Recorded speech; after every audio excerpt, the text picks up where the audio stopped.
Okay, well, welcome everybody. It's so fantastic to have you all here. Welcome to this Energy Geographies in 2020 event. And you will see up on the slide are the Twitter handle and hashtags that you can use if you're active on Twitter. I don't know if somebody would mind just popping those in the chat as well, if people would like to have them. But yes, welcome to everybody. Well, essentially, part of the spark of having this event was that because we're coming up to the 10-year anniversary of the Energy Geographies Research Group being set up, and it seemed like a great time to have a bit of reflection over the past 10 years and thinking about the next 10 years of Energy Geographies. Brilliant. Thank you so much. We also have, in around autumn time each year, the Energy Geographies Research Group, which is one of the research groups of the RGS in the UK. In autumn each year, we have our elections for our new committee members, and usually a few posts come up each year. And we have quite a few new members of our committee this year. So I definitely feel as though we've got quite a invigorated team this year, and there's quite a lot of things happening. We launched this new website, and we have a new program of events. So it really felt like there were a lot of things to talk about in this kind of sort of launching event. We also thought it would be really nice for all the committee members to quickly say hello. So the way we've divided the agenda of today's event is that each committee member is going to introduce, those who are able to be at this event, introduce us a bit of our activities. So we're going to hear about the research group as a whole. We're going to hear a little bit about the new website that I mentioned, and we're going to hear about some of the activities that we've got planned in 2021, as well as how we're going to be inviting ideas from all of you. And then we will be moving to our interview with Mike Bradshaw from the Warwick Business School, who was one of the founding members of the Energy Geographies Research Group. And as I said already, if you would like to tweet, you're very welcome to do that. And also, I believe if you would like to put any questions in the chat at any point, then Kamali is very kindly going to be responding to things. If we can't respond immediately, then it's always really useful to get those comments and questions in there. And that's really the plan for this hour. So with that, I am going to pass on to another committee member, who is Pippa Winship, to talk about the group. Thank you so much. Thanks for that, Rosie.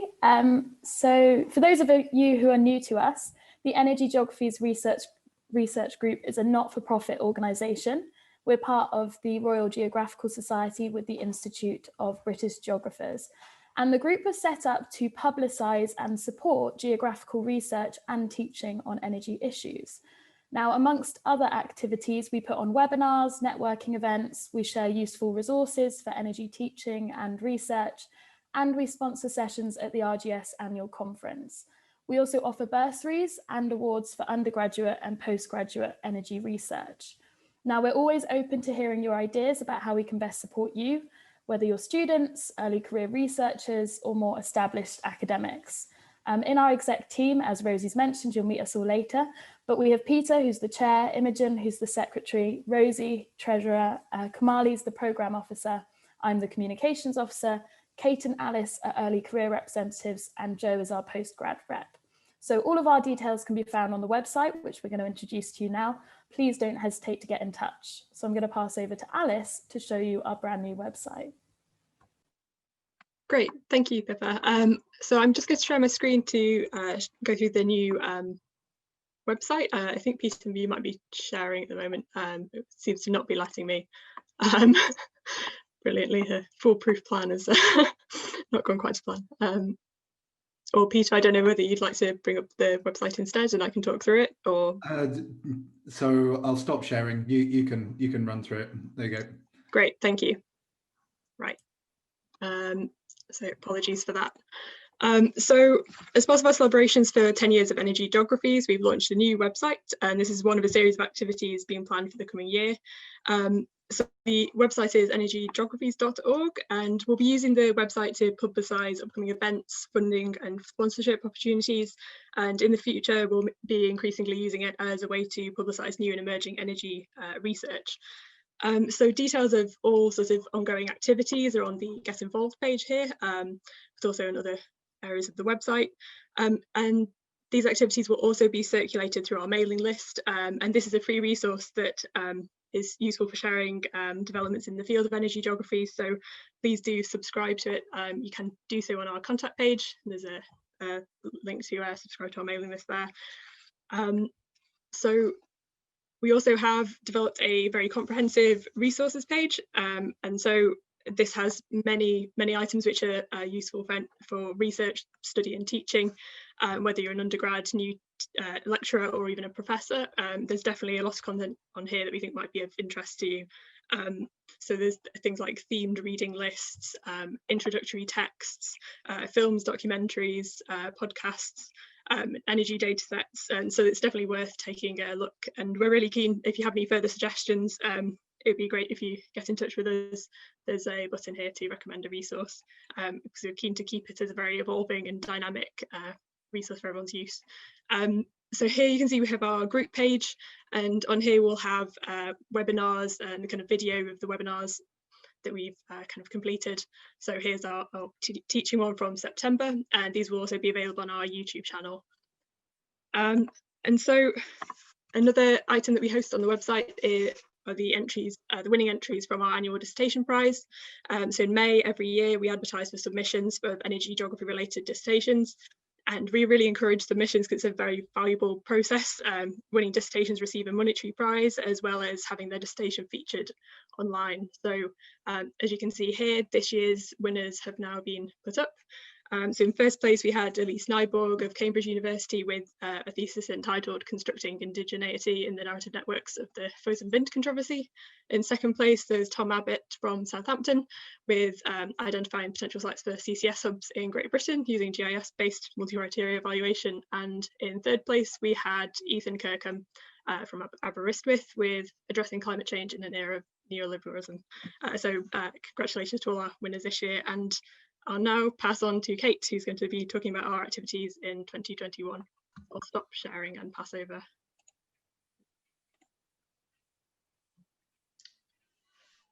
Okay. So hi everyone, I'm Kate Scott. I'm one of the early career representatives of the group, and I'm from Manchester University. So in terms of activities we're going to be running in 2021, well, firstly, the website is a great place to go. We'll put up there any events that we have in the coming months. And on there is our first event. It's a webinar with Dr. Connor Harrison from the University of South Carolina. He's going to be talking to us about strategies for teaching critical geographies or critical energy geographies. He'll be sharing some examples of fun learning activities that can help students grapple with energy issues more critically. So that's on Friday, the 22nd of January, half 1 to half 2 over Zoom. And you can sign up to that event like you did for this event on our website. So our second event will be shortly after that on Wednesday, the 3rd of February, just checking the details at 9 o'clock in the morning. And we're actually going to be trying something new here. We're going to run an open planning meeting that's going to be an opportunity for anyone who's interested to come and hear about the types of events that we're working on. And also so you can have a say in the activities that we're designing. So in advance of this, we're going to circulate a short survey to all of our members. So hopefully you can subscribe to the group if you haven't. And that's to scope out possible events, possible topics that you want to see from us, and in what format next year, because we know quite a lot might need to be online. So we're looking for some kind of creative ideas. Our first plan will be to run a themed webinar series. Now, we want to design that to bring energy issues into conversation with other areas of geographical research. So our idea at the moment, but we're hoping you can help shape this, is, for example, for 6 months, we might choose to focus on conversations between energy geographies and political geography. The next 6 months, we might choose to focus on conversations between or around post-colonialism or around identity, race and gender. So at that meeting, at the open meeting, we're hoping to work out what our themes for the webinars would be, and if you'd like that format. But we've got lots of other events that we're hoping to plan. So these might be World Cafe events, for example. aimed at creating introductions and new connections with researchers both within and beyond energy geographies. We're looking to generate or put on, a postgraduate and early career event. Again, we'd like to help you to help shape that. So we'd be looking at covering perhaps both research and methods on the topic, but alongside things like grant writing or policy and business engagement and career development. So essentially, hopefully you've got this. We'd like your input to help us prioritise events that are going to be of most interest to the wider group. So you can sign up for this meeting on the website. We'll announce the theme of the first webinar, which we hope you will help us shape in February. So keep an eye out for that. Then I just have one final note. It's a reminder. So applications for session sponsorship for next year's RGS annual conference are now live. That went live on the 30th of November. So if you have a session that you think fits with the interest of energy geography members, just get in touch with us over email. Our contact details will be on the website. And sponsorship gives your sessions free publicity, and it makes it much easier for people to find them. And the deadline for applications for that will be sometime at the end of January. So there's lots of opportunities to get involved in the coming year. Hopefully you can subscribe to our mailing list, follow us on Twitter to stay updated with that. Right, so I'm going to pass you over for the main event to Peter now and Professor Michael Bradshaw, who are going to reflect on energy geographies in 2020. Brilliant. Thank you, Kate, and thank you everyone for coming along today. We really appreciate it, and it's great to see such a fantastic turnout. We're delighted today to have with us Professor Mike Bradshaw from University of Warwick's Warwick Business School. As I'm sure most of you will be well aware, Mike is an expert in geopolitical economy of global energy. And his work to date has primarily focused on the political and economic dimensions of the oil and gas markets in Eastern Russia and Northeast Asia. He's the author of several well-known books, including his well-received 2014 monograph entitled Global Energy Dilemmas, Energy Security, Globalization and Climate Change, which was published with Polity Press. And his latest book, which is a great stocking filler for Christmas, has just come out, also published with Polity. And that was written in collaboration with Tim, now I apologize if I've pronounced this incorrectly, Tim Bursma from the Center, Borsma, sorry, from the Center on Global Energy Policy at Columbia University in New York. That book's simply entitled Natural Gas, and it critically explores the potential roles of natural gas in bringing about low carbon transitions. So really interesting text. For those of you who are new to the field of energy geographies and are coming along to hear more about what energy geographies are all about, I'd really recommend checking out some of Mike's earlier work as an introduction to some of the field's key ideas and concerns. Mike's background is in human geography. He completed his human geography degrees variously at the universities of Birmingham, Calgary, and British Columbia. And he was previously a professor in human geography at the University of Leicester. He's currently a fellow of the RGS and was at one point vice president of the RGS. And as we mentioned just a little bit earlier, he was one of the founding members of the Energy Geographies research group nearly 10 years ago, when it started life as a limited life working group. So today we're really going to pick his brains on what has happened in the field of energy geographies since the creation of the group 10 years ago, and where he basically thinks geographical energy research is headed over the next decade. So thanks again, Mike, for giving us your time. I don't know whether you've got you want to say a few words before I start asking you questions, or shall I? Yeah, I could just say a few words. I mean, I think, thank you for the introduction. It reminds me my web pages are out of date, if nothing else. But I guess in some ways I feel a bit of an interloper because, as Peter said, I've been at Warwick Business School for 6 years now. How time has flown. And this Energy Geographies project, when first conceived, was very much a joint project. And I noticed my co-conspirator Gavin Bridges among the participants, and I should certainly acknowledge him, and also Stefan Bazarovsky as being, key people, and Gavin in particular, because you'll see most of the key articles and books start with Gavin as the lead author. That's because he did most of the work. And I can't possibly speak on behalf of them. And I actually, for my sins, I'm back on the Council of the Royal Geographical Society, and spent the whole of yesterday afternoon in a council meeting. So I won't discuss that with you. But actually, my work has always been multidisciplinary. Before I was an energy geographer, I worked primarily on Russia, on the Soviet Union. My PhD was on the Soviet Union. And I've always been kind of on the edge of a number of disciplines. And I'd say that my work today is very much, I'm still first and foremost a geographer, and I go out of my way to tell people that I'm in a business school. I'm not of a business school. I'm a geographer by training. But I work very much now at the interface between politics, international relations, business and management, and geography. And I think that's a really quite a fruitful position to be in. Because I think also it's useful to look at your own discipline from the outside. So that would just be my few observations. Thanks, Mike. So we're going to start the questions really for those of you who maybe are new to the field of energy geographies.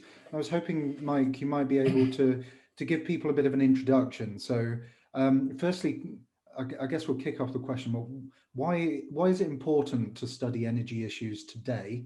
And how has this answer changed over the last 10 years, if at all? Okay, I mean, I'd probably start with two reasons why energy is important, but I'm sure there are many more we could all think of. I mean, first and foremost, of course, energy consumption of energy services is the lifeblood of modern society. And we kind of tend, what the capacity to do work, which is a kind of more formal technical definition, we take for granted. We certainly in the developed world and in high energy societies expect 24/7 access to affordable energy, and we don't think very much about the materiality of that energy, where it's come from, what the externalities are associated with that energy consumption. So energy is essential; it's taken for granted. So that's one of the reasons. It's an essential component of everything that we do, and we are all consumers, and some of us may be producers, and that is one of the things that's changing. But I think equally, I'd say that it's also essential to processes related to poverty alleviation. And it's interesting to note that in the Millennium Development Goals at the turn of the century, energy access was not a development goal, but it's back now in SDG 7. Affordable access to energy is very much part of Sustainable Development Goals, a key part of poverty alleviation, recognizing the centrality of energy services to many of the other development goals. So it's essential to our lifestyles, to economic progress, to poverty alleviation. But it's come at a huge cost to the planetary ecosystem, and that's the second reason why it matters. The energy supply system, it's alone, according to the IPCC, is accountable for 35% of anthropogenic emissions. That's the supply of energy. That doesn't include the consumption of energy. And when you add the consumption of energy, you're getting to over 60%. So that would mean that any policies aimed at mitigating climate change must address the global energy system. And therefore, energy system change, climate change policy, decarbonization, they go hand in hand. So it's essential, but we can't go on meeting our demand for energy services in the way that we have, because that is essentially destroying the planet that we all live on. So if that's not important, I don't know what is.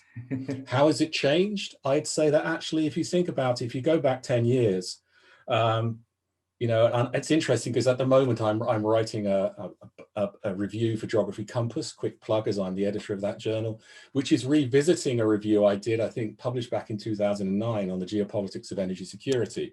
And so we're asking the question now, it's not about the geopolitics of energy security, it's about the geopolitics of energy system transformation. You know, if you think back to the geopolitics of energy security, that was all about this idea of a scarce, increasingly scarce and costly fossil fuel system. We were talking about peak oil supply. 10 years on, and the world has changed dramatically. We have relative fossil fuel abundance. We're talking about kind of stranded assets, and we're talking about phasing out fossil fuels. In fact, making coal history is on the front page of this week's Economist. You know, so it's all changed quite dramatically. And so I think what we're finding certainly in our current review is it's really about understanding, you know, the geopolitics of the transformation of the global energy system. And I can say a bit but what I mean about that is that I see that transformation as being two sides of a single coin. On the one hand, the low carbon energy transition, which I suspect that many of you working today on energy geographies are interested in the low carbon energy transition, processes of decentralization, redistribution, and all that. That's what's capturing the attention. But at the same time, for people like myself and Gavin as well, I mean, there is that, you know, far less fashionable high carbon energy transition, which is to do with the decline of the fossil fuel system. And these are posing new sets of geopolitical challenges. And I think that's really interesting to reflect on. And you know, how the process of transformation itself is changing, in this case, geopolitics.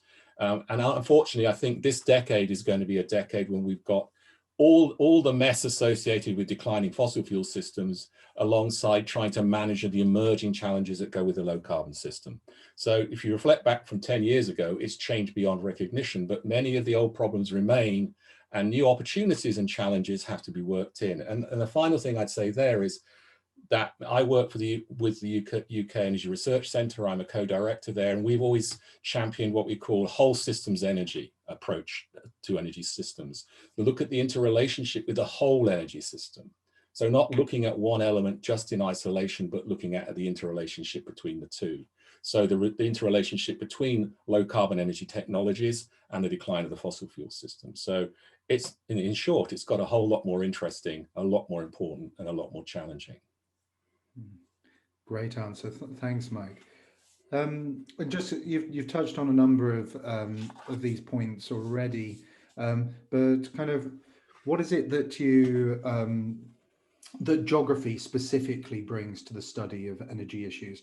And what broadly for kind of people coming to this for the first time, what do we mean by the term energy geographies, or what does it mean to you? I mentioned earlier that my previous work was on Russia. It was on the process of economic transition from plan to market, if you like. And one of the lessons I learned from that, you know, one of the contributions that geographers made to that literature was understanding, you know, what one might call the spatiality of these important economic, social, political processes, and also, you know, the notion of differentiation, that, you know, these processes generate different outputs in different parts of the world, different regions of the state, and, you know, you might coin it in terms of winners and losers, that you don't, you know, the world is complicated and geography in that sense really matters, you know. So to my mind, the best definition certainly of what human geography is, and I would say geographers obsess on constantly discussing what geography is. I don't miss that, but I would stick with the late Doreen Massey, who simply said it's about the spatiality of social processes. And I think energy geography is about the spatiality of energy systems and energy system transformation. The fact that this is taking place across space. It's a differentiated process with varied outcomes, with winners and losers. Some people are empowered, some people, you know, end up on the losing end. You know, discussion of issues like just transition kind of capture that.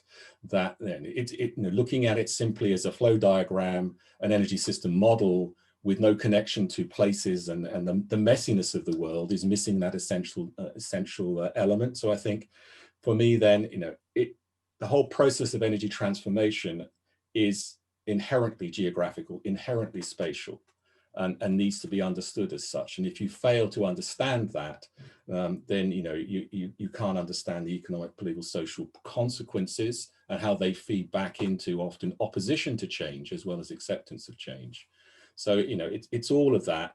And it's making that contribution with an energy studies community that tends not to think about maps, but tends to be fixated on diagrams, particularly graphs. Great, thank you. So kind of turning on now to think about, to really reflect specifically on kind of the events of the last 10 years. How, from your experience, has the field of energy geographies changed over the last 10 years? What are the kind of the major kind of developments that have taken place in the field from your perspective? Well, I mean, if you just look at the research agenda now in terms of what energy geographies encompasses, you know, I mean, as one of the benefits of geography, of course, it's a discipline that knows no boundaries. It's constantly colonizing other people's ideas, but which is a good thing, I think. But if you think, you know, much of the early work that we were focusing on was around notions of geopolitics and energy security, which was very much the fore at the time, alongside the process of globalization. You know, that work is now changed, and we have new concepts in our lexicon, such as stranded assets, carbon bubbles, you know, to start to think about. But also, you know, areas like energy poverty, work at Manchester with Stefan Bozarovsky and others have really very much championed that, looking at the social dimensions of the rising cost of energy or access to energy in a developing world context around energy access itself, access to modern energy services, you know, the ecological impacts of more traditional energy systems and so forth, energy justice, procedural justice, distributional justice, energy democratization, you know, and it goes on. The just transition we've already mentioned, the whole notion that the energy transition itself is a spatial reconfiguration of the energy system away from systems dominated by centralized production, distributed consumption, to a system which now has prosumers, and so forth. All of these ideas are, you know, come back to being inherently spatial. They are the work of energy geography, and so in that sense, there's been a proliferation of subjects that energy geographers now engage with, subjects that they study. I think also, I mean, along the way, perhaps not as much as there might have been, perhaps an engagement in how we theorize and conceptualize these processes. But the paper that Gavin led on geographies of energy transition, which was published in Energy Policy, is still getting cited every week. I guess it's one way of paying lip service to the spatial if it's not really what you do. But I mean, I think it's incredibly durable in sense of thinking through how we conceptualize the key elements, that, you know, the building blocks of what energy geography looks like. So I think if you look at it, then it has really blossomed and flourished. And the fact that, you know, so many people, early career researchers in particular, I think, have embraced this as an area that they want to work in. That is a reflection of what has changed, and also the importance of the subject. And that ties nicely in, I guess, to and maybe as testament to the success of the next question that I want to ask you about.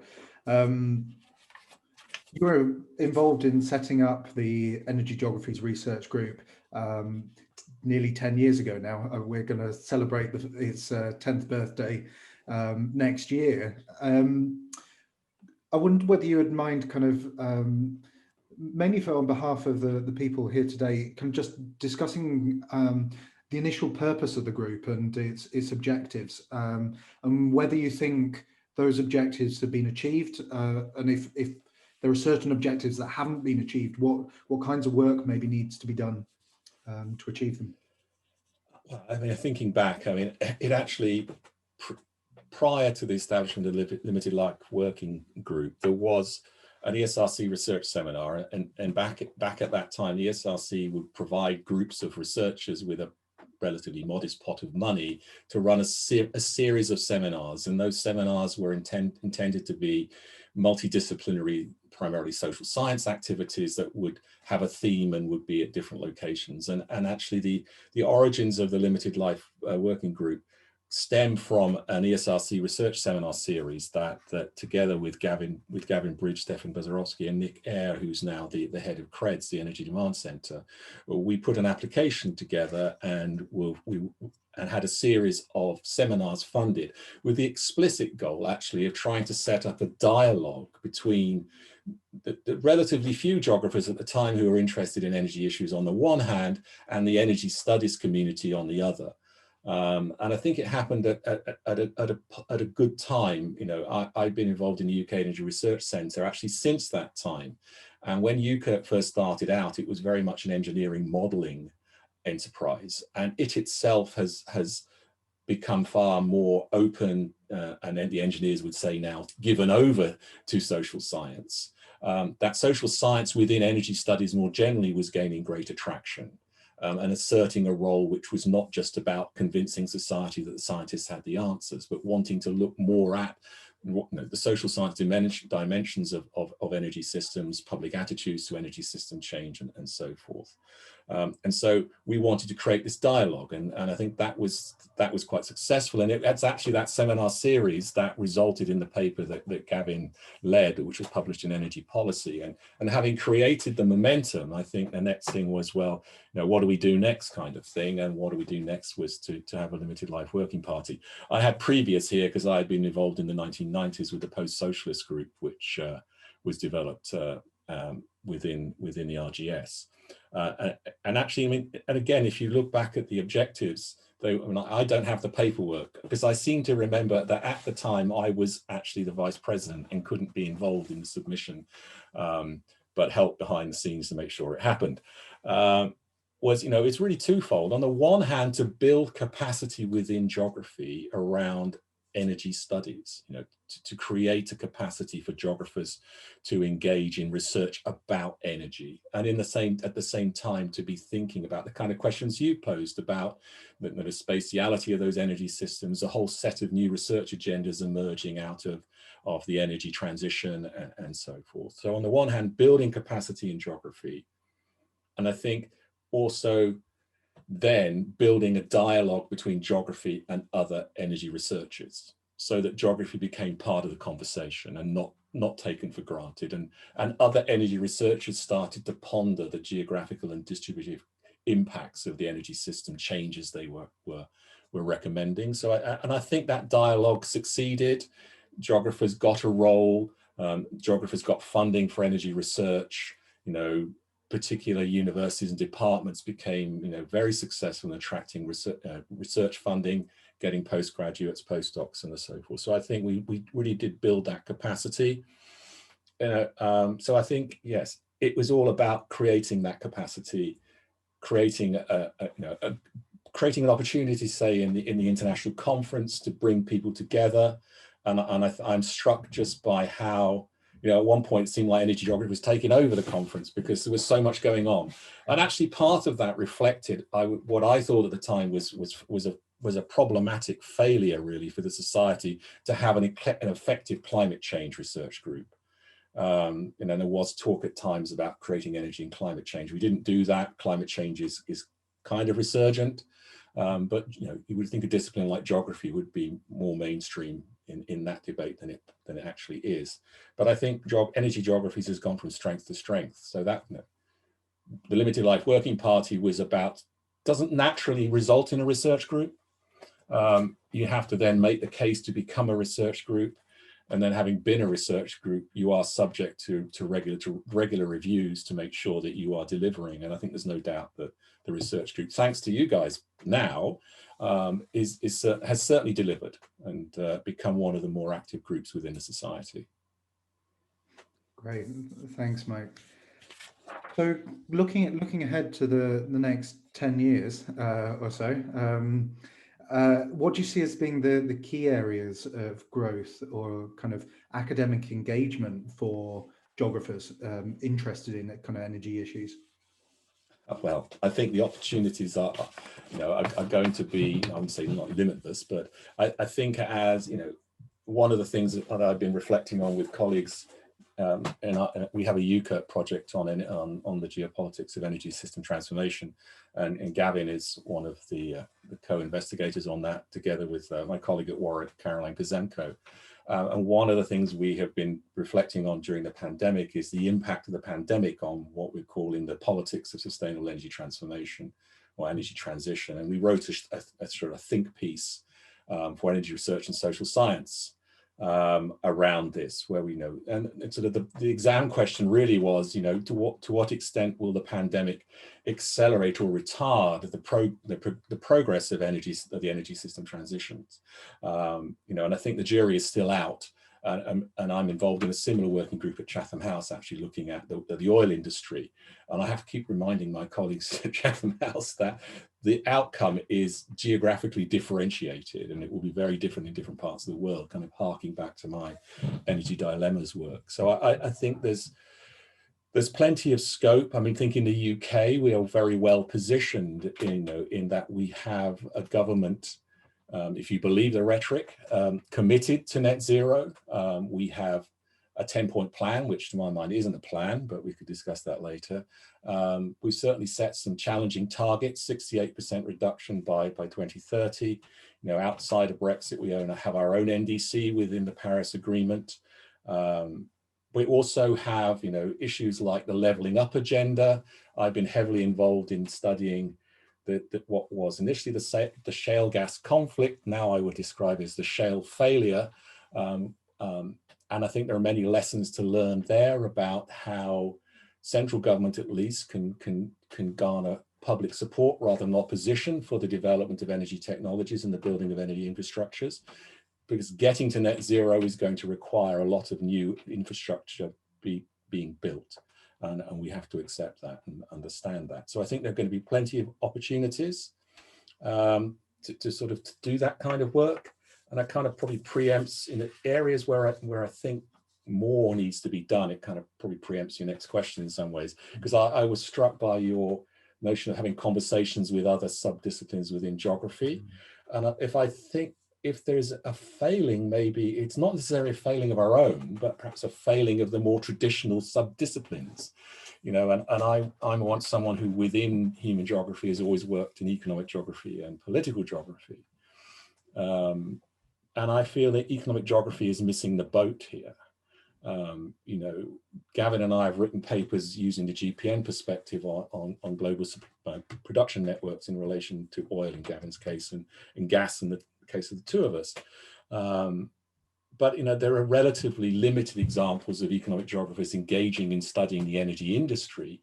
You know, there are people who have studied, you know, offshore wind farms and supply chains and so forth, but perhaps not as much as the industry demands. But if you look in the local context at the moment around, you know, regional approaches to decarbonisation, the preeminence given to industrial clusters, for example, I see the relative silence from our economic geography colleagues around this area, but also linking it up to the levelling up agenda and so forth, to realising that we're going to move from having a centralised UK energy system to some sort of hybrid decentralised system with different outcomes in different regions and different economic consequences along the way.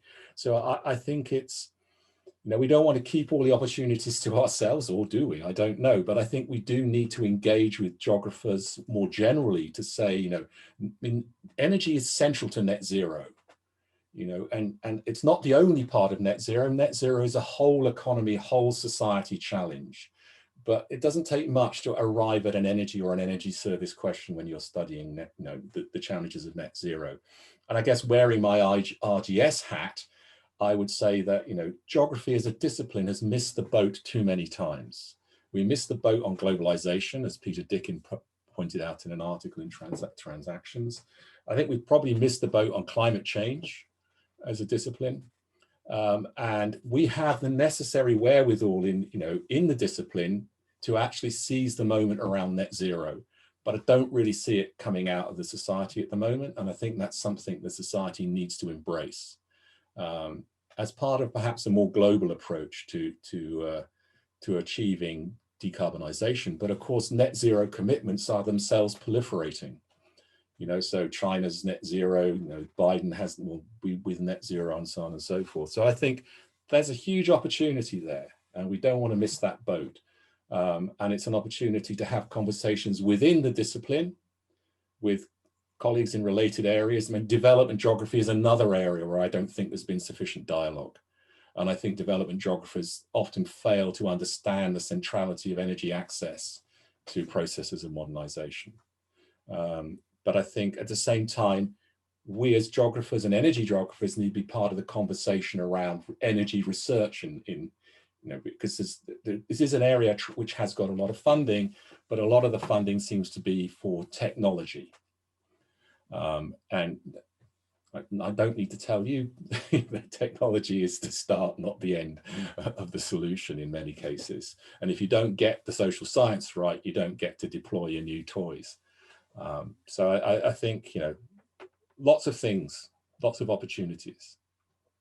Do you have anything? I mean, we've touched on some of the challenges here, which you're right. You preempted my my next question. Were there any additional challenges that you wanted to cover here, or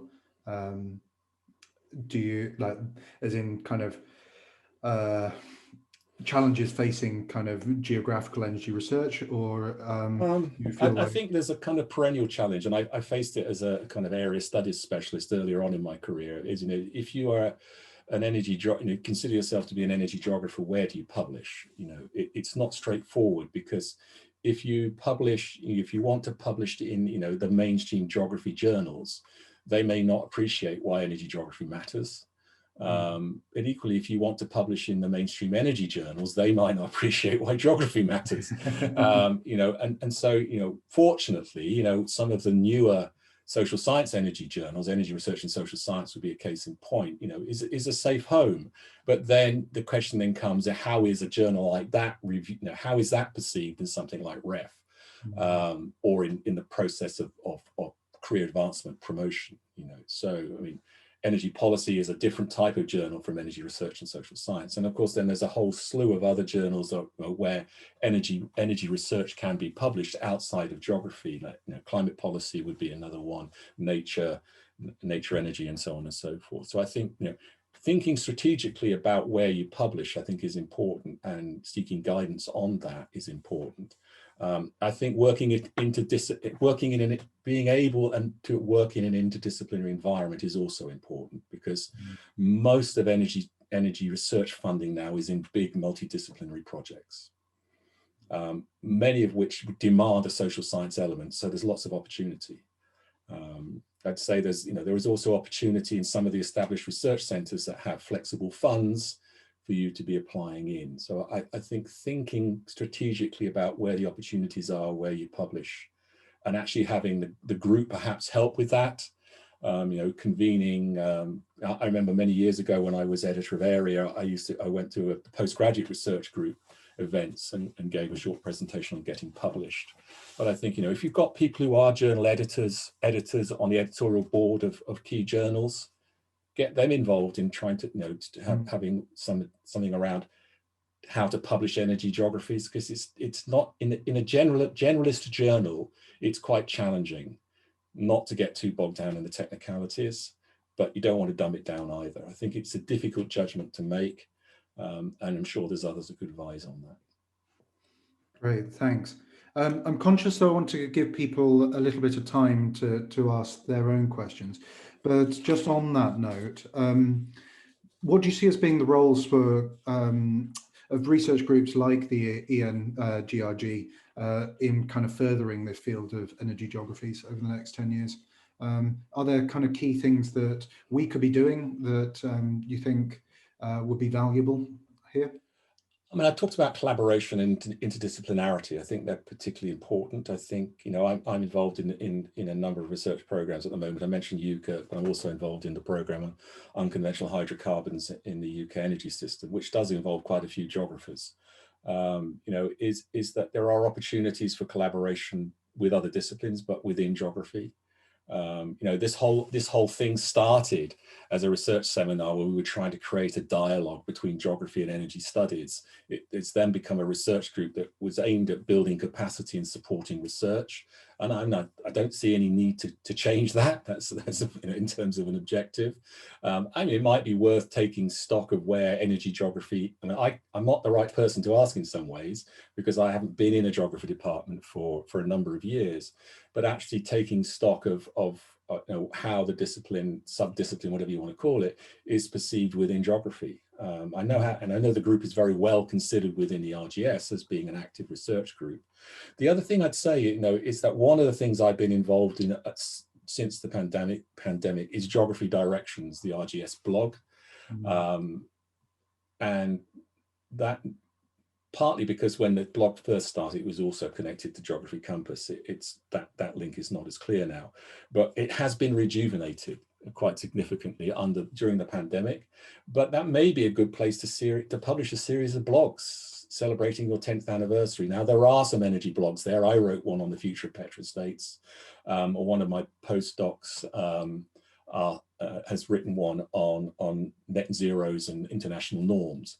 But I'm sure that among your membership, that you could easily, pull together a number of blogs which celebrate the diversity of energy geographies and what it's become. So if that's something you're interested in, together with Klaus Dodds, I'm kind of helping support the publications team. I'd be happy to sort of nudge that along as something to do. Thanks, Mike. That's a great idea. Hopefully, if people are interested in seeing something like that come to fruition, please do get in touch with us. We'd be really keen to explore ideas such as that. I'd like to open the floor up for questions. Thank you so much, Mike, for answering all my questions. Do we have any questions from the audience? The audience, that sounds a bit strange, doesn't it? Yeah. I thought I saw something flag up from Mike Pasqualetti over in Arizona. Yes. I mean, they've been at it since 1979, so we need to get a few years in. I don't know if Mike is still here. Yes, I'm still here and trying to figure out how to unmute myself in my delirium early morning lack of coffee here.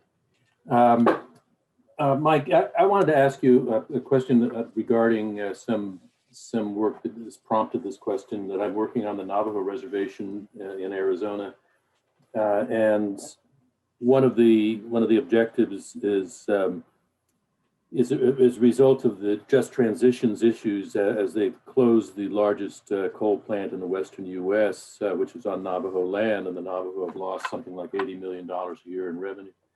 They're now looking toward renewables in an aggressive way.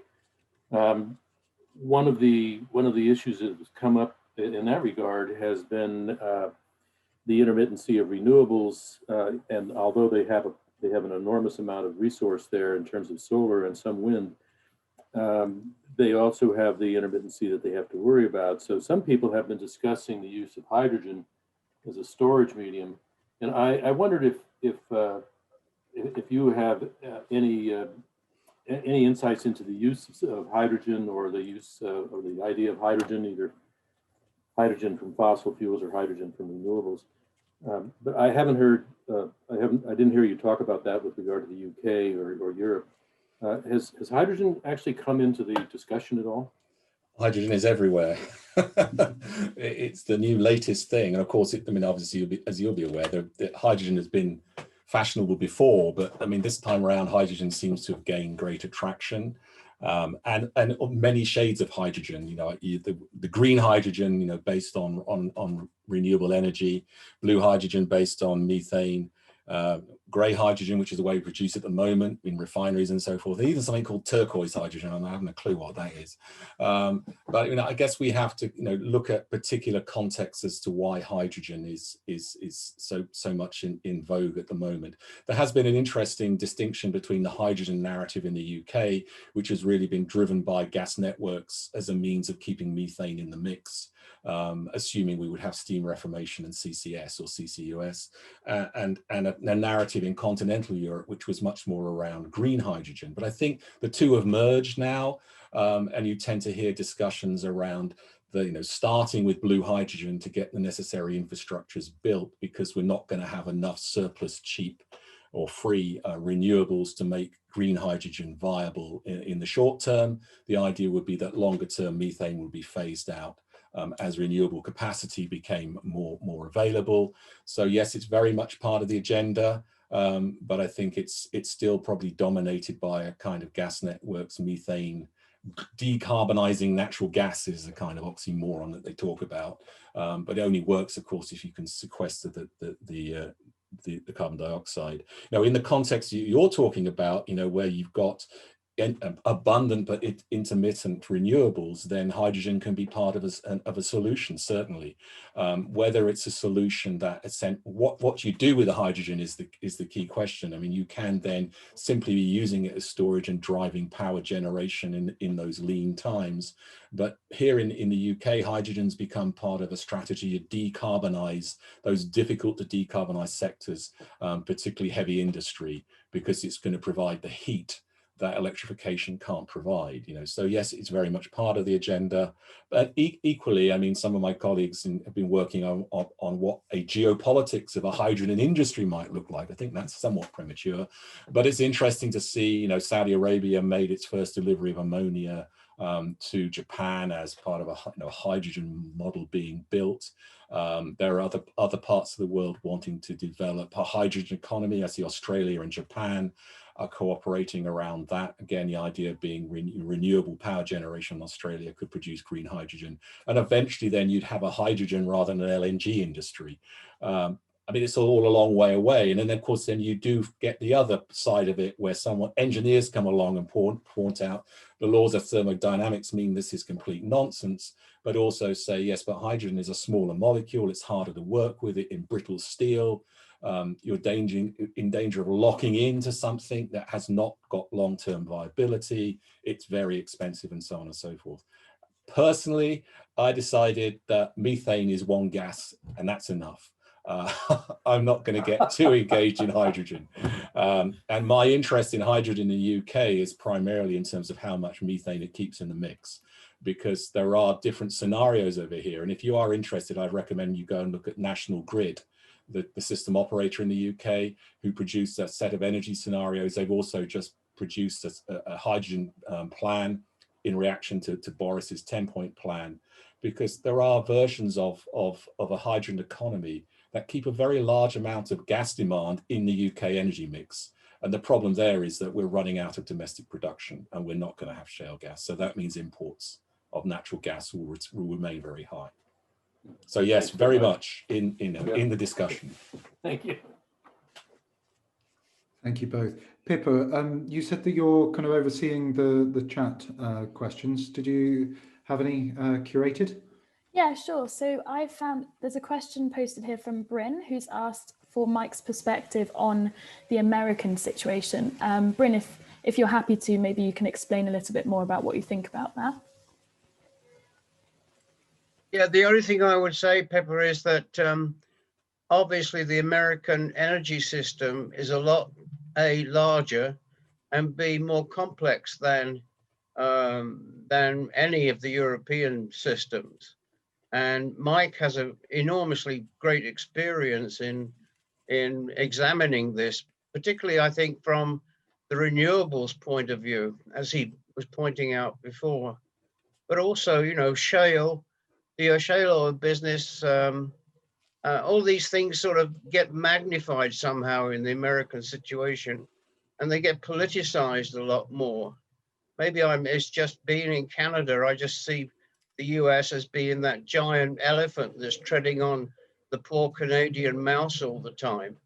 And so maybe I've got, a particular view on that. But Mike will have a much better view than what I do, that's for sure. I mean, it's interesting. I mean, I spend quite a lot of time in British Columbia, because we teach jointly with UBC, my alma mater, around business and sustainability, actually. But I've also been studying the LNG Canada project.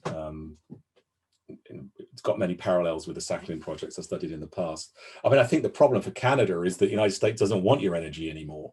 And that is resulting in a big problem in Western Canada, because Alberta wants to export oil to Asia and British Columbia doesn't want to build the pipelines.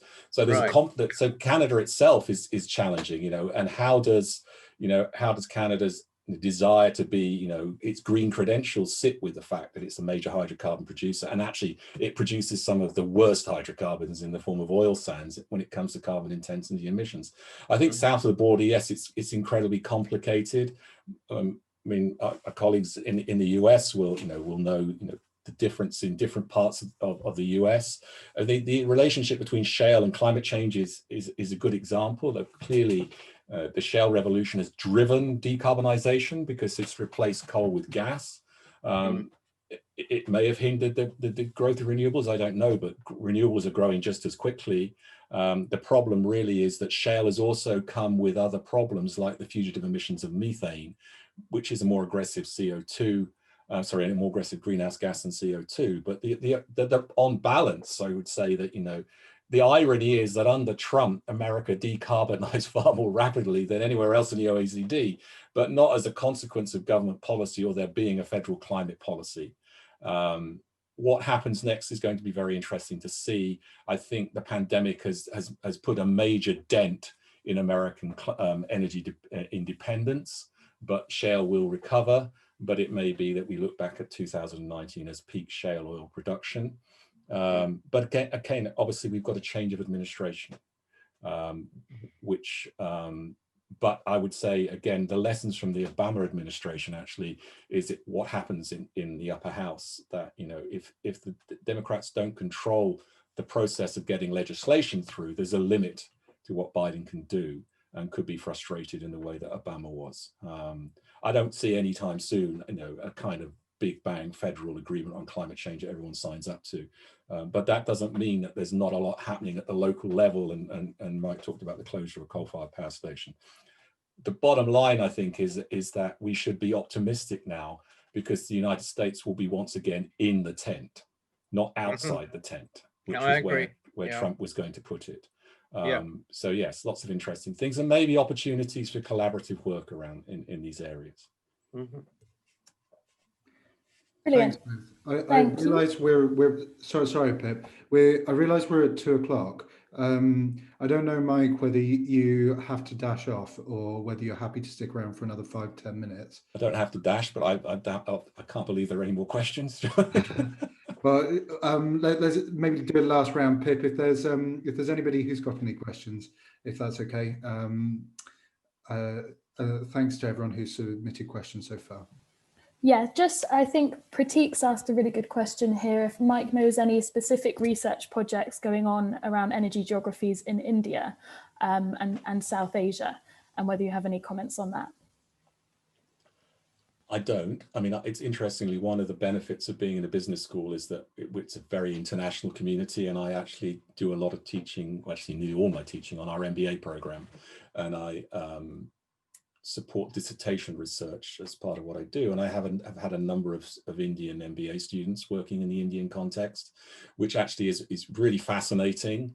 You know, and it does show actually how rapidly things can change in terms of the Indian government's decision to cancel the building of a lot more thermal coal-fired power stations recently. You know, but I mean, it's a huge continent with a huge population, with challenges of energy access, but clearly the whole notion of leapfrogging, for example, where you can, you know, bypass going through the fossil fuel intensive system, I think is appropriate there. There are energy research institutes in India that publish bulletins. But again, I talked about the need for a greater dialogue, perhaps between developing areas and energy geographies. That might be a place to look. In terms of finding people who are interested in the issue of energy transition in India. There is special funding around global challenges and the like that would support programs like that. So it might be a matter of finding people who are actually already engaged and trying to sort of piggyback off what they're doing. But it won't be, I doubt very much it will be termed energy geographies. It'll be about energy.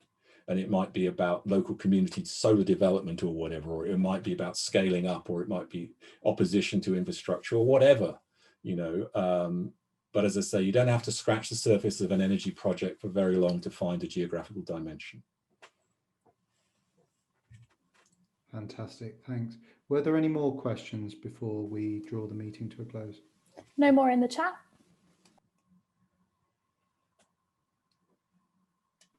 Well, maybe I exert my executive privilege and just say thank you so much, Mike, for joining us here today. I'm sure I'm looking at all the comments in the chat. People are saying this was fantastically useful, and they've really enjoyed it. So really, thank you for giving up your time today.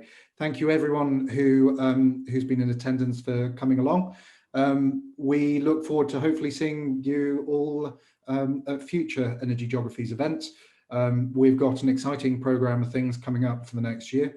And as always, we're really keen to get people's input and to really for this to be a group that works for the Energy Geographies community.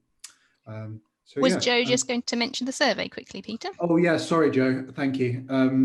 Joe, we're just very quickly wants to just share with you some plans around a survey that we're putting on. Yeah, thanks, Peter. So in the chat, I've posted a link to the survey. I'll repost it again, and it'll be put on Twitter and forwarded via the Energy Geographies mailing list. So it's just a short survey, just to sort of get an idea of what people are feeling for events we should put on over the coming year. So it should only take about 5 minutes. Yeah, it's just basically any ideas you have, just give them to us. Yeah. And if anyone's keen to host a webinar or present research, there's a section for that as well. So yeah, I'll repost it in the chat now as well.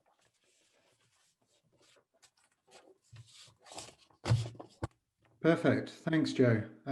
Well, I mean, it's a bit weird to give a kind of clap or a round of applause on Zoom. I know you can do emojis, but that's a bit strange. I'll do a little clap. Thank you. Thank you. Well, thanks for the opportunity. And I guess I should just say, don't forget to get this book for Christmas, because yes, all the proceeds go to the Energy Research Group. It's a fantastic book too. Thanks, Mike. Okay. Thank you, everyone. A video recording of this event will be posted online soon. And somebody's just asked as well how to get onto the mailing list. Just pop onto our website. There are multiple places where you can sign up to our mailing list there. But yes, we will be keeping you well informed through that about any events that we put on throughout the year. So thank you very much. And we look forward to seeing you at the next event. Take care, everyone. Yeah. Thank you. Bye. Bye.